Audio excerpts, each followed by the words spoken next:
देश में पहली बार चुनाव का घोषित नतीजा पलटा। सुप्रीम कोर्ट ने अपने परिसर में ही करवा डाली रिकाउंटिंग। जी हां दोस्तों, बिल्कुल सच्ची और पक्की खबर है। वास्तव में ऐसा हुआ है और जब से ये हुआ है तब से बवाल मच गया है।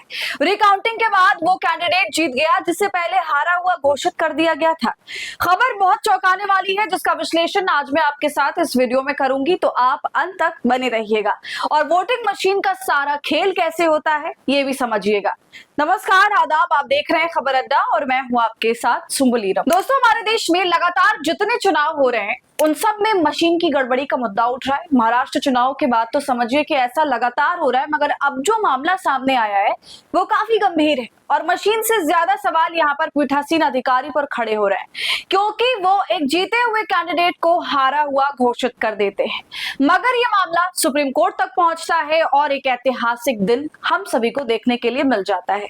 सुप्रीम कोर्ट में मशीन मंगवाई जाती है, उसे खुलवाया जाता है और फिर से काउंटिंग करवाई जाती है। तो जाहिर है ये खबर काफी ज्यादा महत्वपूर्ण हो जाती है, क्योंकि ये जो हुआ है वो आज से पहले कभी नहीं हुआ। हालांकि विपक्ष की लगातार ये कोशिश रही है कि इस मामले पर ठीक तरह से मोर्चा खोला जाए, मगर ऐसा हो नहीं पा रहा है। लेकिन दोस्तों, ये मामला अब एक तरह से नजीर बनकर पेश होगा। इसके बाद सुप्रीम कोर्ट पर लोगों की विश्वसनीयता और बढ़ी है। खैर, पूरा मामला क्या है अब आपको बताती हूँ। कैसे अधिकारी की गलती की वजह से पूरा फैसला ही पलट गया। पंचायत चुनाव था, वो बहुत बड़ा चुनाव तो नहीं होता है, लेकिन फिर भी आज उस पर सबकी नजर है। दोस्तों, ये मामला हरियाणा के पानीपत का है। हरियाणा के पानीपत के गांव में 2022 में पंचायत चुनाव हुए। पंचायत चुनाव बहुत बड़े चुनाव नहीं होते, यहाँ पर वोटों की गिनती करना बहुत मुश्किल भी नहीं होता है।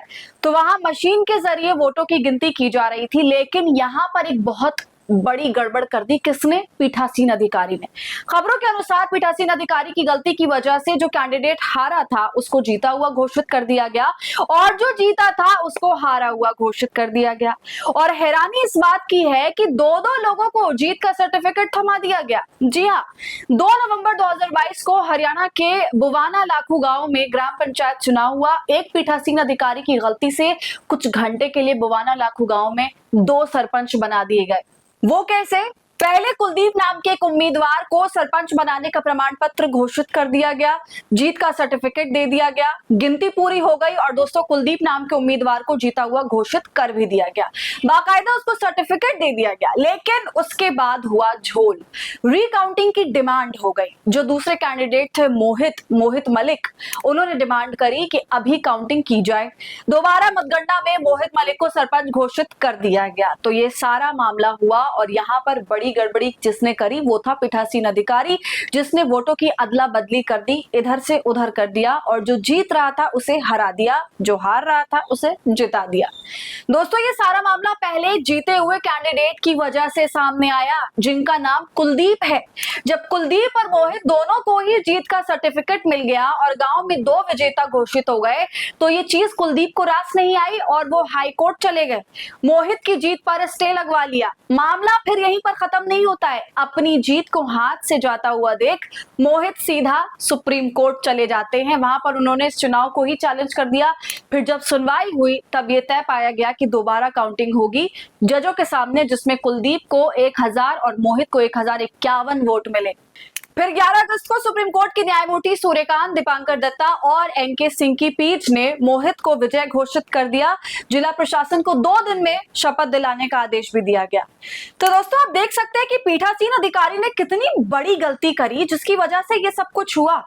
तो ये कहना अब गलत नहीं होगा कि इंसाफ मिलने में थोड़ी देर हुई, मगर अंधेर तो नहीं है। 2022 का मामला अब जाकर निपट गया और एक बात सराहनीय ये भी है कि मोहित जो अब विजेता हैं, उन्होंने अदालत पर विश्वास रखा और सबसे पहले अपने फैसले पर विश्वास रखा कि नहीं, गलती तो हुई है जिसको ठीक करना बहुत जरूरी है और उसके लिए उन्होंने लड़ाई लड़ी। अगर वो ये सारे कदम नहीं उठाते तो आज विजेता भी नहीं होते।